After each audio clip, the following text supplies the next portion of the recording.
चांद से लाए गए सैंपल में चीन के वैज्ञानिकों को कुछ ऐसा मिल गया है जिसने चंद्रमा के पूरे इतिहास को बदल कर रख दिया है।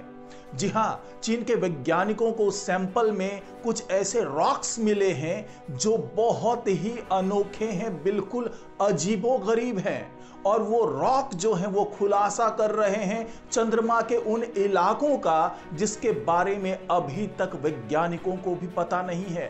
तो आखिरकार ये क्या खुलासा है और ये किस तरीके का सैंपल है, किस तरीके का ये रॉक है, ये तमाम जानकारी मैं आपको इस वीडियो में देने जा रहा हूं। तो इस वीडियो को आखिर तक जरूर देखिएगा। नमस्कार, मैं हूं डॉक्टर सुरजीत सिंह और आप देख रहे हैं महाना मिस्ट्री। तो दोस्तों, चंद्रमा भले ही अब इंसानों की पहुंच में है, यानी वहां पर इंसान जा चुके हैं, लेकिन अभी भी कई अबूझ पहेली चंद्रमा अपने में समेटे हुए है। अभी भी कई ऐसे खुलासे हो रहे हैं जिसको जानकर वैज्ञानिक हैरान हो जा रहे हैं। तो ऐसा ही खुलासा चीन के वैज्ञानिकों ने किया है। उनके पास जो सैंपल मौजूद है चंद्रमा का, उसका विश्लेषण करने के बाद इन वैज्ञानिकों ने दावा किया है कि उनके हाथ में ऐसा कुछ लग चुका है जिससे चंद्रमा के ऐसे इलाकों के बारे में खुलासा हो रहा है जिसके बारे में वैज्ञानिक अभी तक नहीं जानते। तो ये इलाके कौन से हैं? और साथ ही वैज्ञानिकों ने यह भी दावा किया है कि वहां पर जो ज्वालामुखी विस्फोट हुए हैं उससे जुड़े हुए कई साक्ष्य, कई चीजें उनके हाथ लगी है। और ये जो सैंपल है उसे अभी तक का सबसे नया सैंपल माना जा रहा है। और ये भी माना जा रहा है कि वो सैंपल अभी तक जितने भी सैंपल लाए गए हैं पृथ्वी पर, उससे सबसे युवा सैंपल है। यानी कि चंद्रमा पर जो बहुत बाद में फॉर्मेशन हुआ है उसका सैंपल चीन के वैज्ञानिकों के हाथ लगा है और उसी के आधार पर वो कई खुलासे कर रहे हैं। तो ये तमाम जानकारी आपको इस वीडियो में मिलने वाला है। तो अगर ये वीडियो आपको अच्छा लगे तो इसको लाइक कीजिए, शेयर कीजिए और कमेंट जरूर कीजिए। साथ ही इस महाना मिस्ट्री चैनल को सब्सक्राइब कीजिए और बेल आइकन का बटन जरूर दबा दीजिए। तो दोस्तों, जैसा कि आपको पता ही है कि हमारी चंद्रमा का निर्माण 4 अरब 42 करोड़ साल पहले हुआ था और यह एक भीषण टक्कर का नतीजा था जो थिया और गाया के बीच में हुआ था। गाया मतलब पृथ्वी और थिया मंगल के आकार का एक खगोलीय पिंड था जो पृथ्वी से आके टकराया था। उसके बाद ही चंद्रमा का निर्माण हुआ था। और जो ये निर्माण की थ्योरी है वो पिछले दिनों बिल्कुल बदल गई थी और वैज्ञानिकों ने एक नई थ्योरी दी थी। तो वो थ्योरी क्या थी, वो तमाम जानकारी आपको मेरे पिछले कुछ वीडियो में मिल जाएगा। तो उस वीडियो का मैं लिंक दे रहा हूं आई बटन में, आप जाकर के उसे भी देख सकते हैं।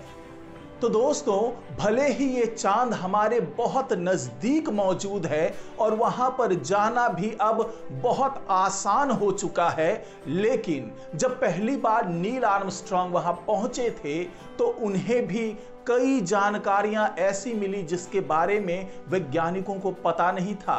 वहां से वो सैंपल भी लेकर वापस लौटे और उसका विश्लेषण भी किया गया और वैज्ञानिक ये समझने लगे कि उन्होंने चांद की हर पहेली को सुलझा लिया है। लेकिन चीन ने जिस तरीके से सैंपल का विश्लेषण किया है, चांद से लाए गए रॉक्स का विश्लेषण किया है, उससे कई नई बातें निकलकर सामने आ रही है और ये खुलासा हो रहा है कि अभी भी कई ऐसी चीजें हैं जिसके बारे में हमें पता नहीं है।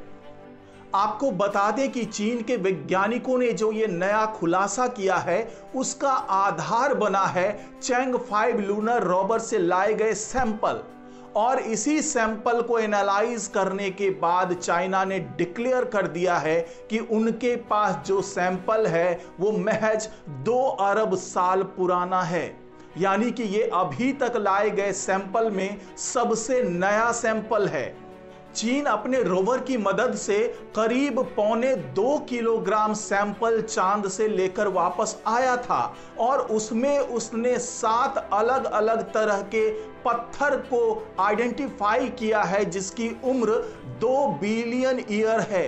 और ये बिल्कुल चांद के ऊपरी परत का कुछ वो सैंपल है जिसको लेकर के चाइना वापस आया था और उसी को एनालाइज किया उन्होंने।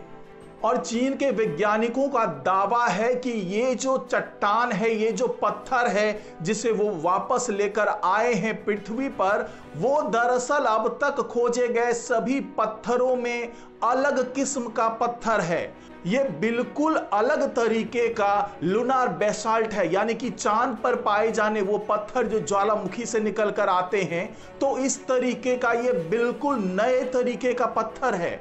और ये पत्थर उस वक्त का है जब चांद पर ज्वालामुखी पूरी तरीके से सक्रिय थे। ये चूंकि बिल्कुल नए समय का पत्थर है, तो इससे वैज्ञानिकों को उम्मीद है कि वो चंद्रमा से जुड़े हुए कई रहस्यों का खुलासा कर पाएंगे, क्योंकि उस दौर का कोई भी सैंपल वापस पृथ्वी पर नहीं लाया जा सका है। और इस सैंपल को एनालाइज करके वैज्ञानिक ये समझ पाएंगे कि हमारे चंद्रमा पर 2 अरब साल पहले किस तरीके की एक्टिविटीज हो रही थी, वहां पर किस तरीके की हलचल हो रही थी। वैज्ञानिकों ने यह भी दावा किया कि वो जो 7 तरह के पत्थर वापस लेकर आए हैं, वो जहां से उन्होंने पिक किया है, यानी कि चांद के जिस हिस्से से उसे उठाया गया है, दरअसल वो पत्थर उस जगह के नहीं हैं, क्योंकि उसके आसपास उस तरीके का कोई और पत्थर वैज्ञानिकों को नहीं मिला। तो वैज्ञानिकों का दावा है कि जिस जगह से रोवर ने इन पत्थरों का सैंपल उठाया है, वहां पर उस तरह के दूसरे पत्थर मौजूद नहीं है, यानी कि प्राकृतिक तौर से वो जगह जो है चंद्रमा का, वहां पर जो सतह है चंद्रमा की, वहां पर ऐसा कोई पत्थर मौजूद नहीं था। इसके आधार पर वैज्ञानिकों ने यह दावा किया है, क्योंकि जो कैलकुलेट किया है उन्होंने, उसके आधार पर अब वो दावा कर रहे हैं कि इस तरह के पत्थर जो हैं वो जहां मिले हैं उससे वो 400 किलोमीटर दूर वाले इलाके के बारे में बता रहे हैं, यानी कि चांद के उस हिस्से के बारे में बता रहे हैं जिसके बारे में अभी वैज्ञानिकों को नहीं पता है। साथ ही वो ये भी बता रहे हैं कि चंद्रमा के उस हिस्से में 2 अरब साल पहले ज्वालामुखी सक्रिय था, और ये वैज्ञानिकों के लिए बिल्कुल नई जानकारी है। और मैं आगे ये बताने जा रहा हूं कि दरअसल इन पत्थरों में वैज्ञानिकों को मिला क्या। तो जैसा कि आपको पता ही है कि इस तरह के पत्थर जो हैं वो अपने समय के बारे में पूरी कहानी बताते हैं। ऐसे ही पत्थरों को एनालाइज करके पृथ्वी पर ज्वालामुखी की सक्रियता के बारे में पता लगाया गया था, और ऐसे ही जो ज्वालामुखी से निकले हुए पत्थर हैं वो ये बताते हैं कि दरअसल जिस दौर में ये ज्वालामुखी विस्फोट हुआ है, उस दौर में किस तरीके की भौगोलिक स्थिति किसी भी ग्रह की, या पृथ्वी की बात करें तो पृथ्वी की भौगोलिक स्थिति कैसी रही है।